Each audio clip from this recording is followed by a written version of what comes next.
In December 2018, 16-year-old Russell Horning's mother walked into a lawyer's office to file a lawsuit against Epic Games. The case wasn't about violence in video games or addiction. It was about a dance move. A dance that had made her son the most famous teenager in America, then systematically destroyed his life in less than 2 years. Russell, better known as the Backpack Kid, had performed the floss dance behind Katy Perry on Saturday Night Live. The world fell in love with it. Epic Games stole it for Fortnite without permission or payment. Millions of kids started copying it. And Russell, he went from beloved viral sensation to internet punchline to forgotten legal footnote. All because he moved his arms in a silly way. But Russell's story isn't unique. It's the blueprint. Every single person who experiences instant fame follows the exact same trajectory, and it always ends in destruction. Today we're investigating why going viral is actually one of the most dangerous things that can happen to a human being. Look at how fast this destruction happens. In October 2017,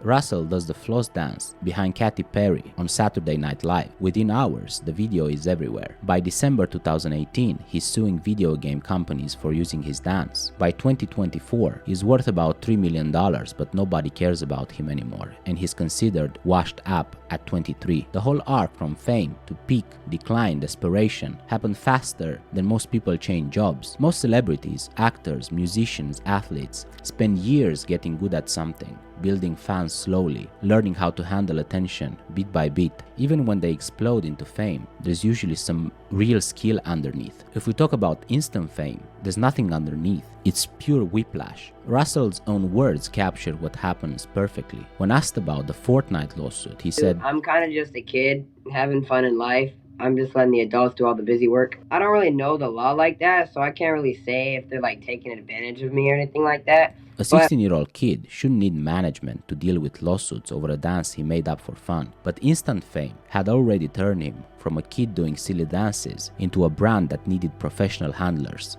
Another interesting case, let's have a look at Salt Bae for a second. Before the viral video, he was actually a skilled chef who'd worked brutal 20-hour days since he was 13 to build real expertise from nothing. The salt sprinkling thing that made him famous was just one tiny gesture, a theatrical flourish he did for fun, but instant fame reduced him to that single moment. Suddenly he wasn't a chef anymore, he was the salt guy. Everything else about who he was became irrelevant. The public didn't want to see his cooking skills or hear about his journey from poverty. They wanted the salt sprinkle over and over, forever. When you get famous for one thing, that thing becomes your entire identity to everyone else. You want to grow as a person? Too bad. Want to try something different? People will call you fake. Want to show other sides of your personality? The audience will say you're disappointing them. You're trapped in a performance of yourself that was never really you to begin with. The performance trap doesn't just limit your growth, it corrupts your understanding of your own worth. You start believing you're only valuable as long as you can keep recreating that one viral moment. And when that becomes impossible, which it always does, the crash is inevitable.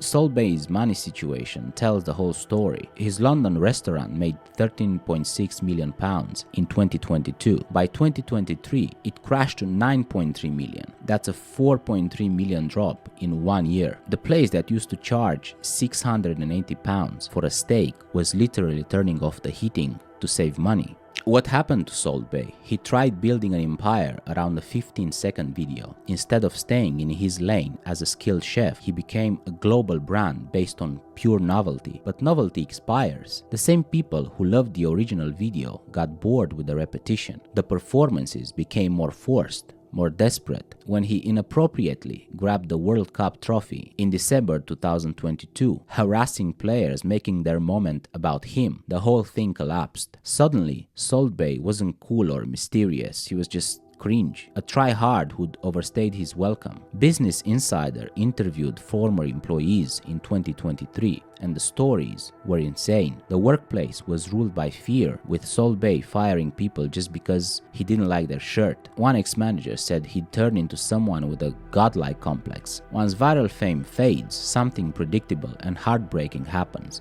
The attention disappears, the phone stops ringing, brand deals vanish. For someone who's experienced millions of people paying attention to them, this silence is unbearable. You're not just losing fame, you're losing validation, purpose, and identity all at once. This is when desperation kicks in. The Island Boys are the perfect example. They got famous for freestyle rapping in a hot tub. Bizarre, catchy, somewhat entertaining, but when attention faded, they didn't gracefully move on. They got increasingly desperate. More outrageous content designed purely for shock value. Drug use became part of their brand.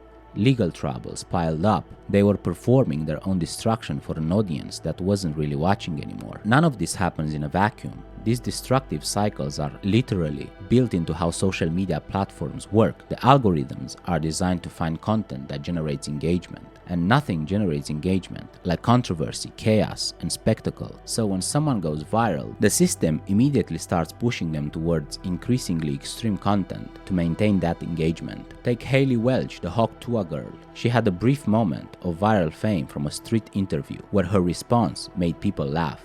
What's one move in bed that makes a man go crazy every time? Oh, you gotta give him that hawk too and spit on that thing, you get me?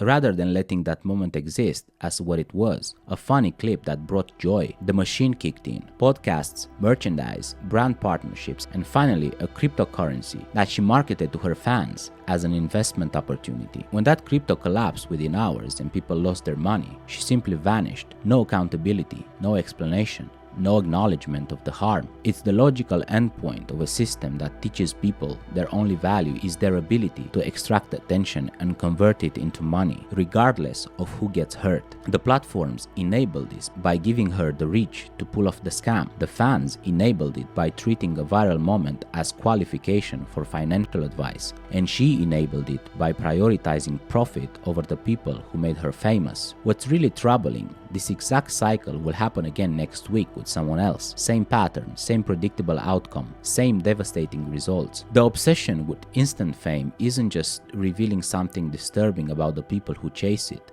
It's revealing something dark about all of us. We've created a system that rewards attention over accomplishment, performance over substance, virality over value. Young people watch these viral sensations and think, why should I spend years developing skills or building something meaningful when I could just do something ridiculous and become famous overnight? It's teaching an entire generation that shortcuts are better than skills, that 15 minutes of fame is more valuable than a lifetime of purpose. But maybe more disturbing is how we, as an audience, consume these stories. We love the rise. It's inspiring, entertaining, feeds our fantasy that anyone can make it big, but we also love the fall. We love watching viral stars crash and burn, make fools of themselves, spiral into desperation. It's become entertainment. We're essentially feeding people into a machine we know will probably destroy them, then enjoying the spectacle of that destruction. This reveals something pretty dark about human nature. We claim to celebrate success and achievement, but what we actually seem to enjoy most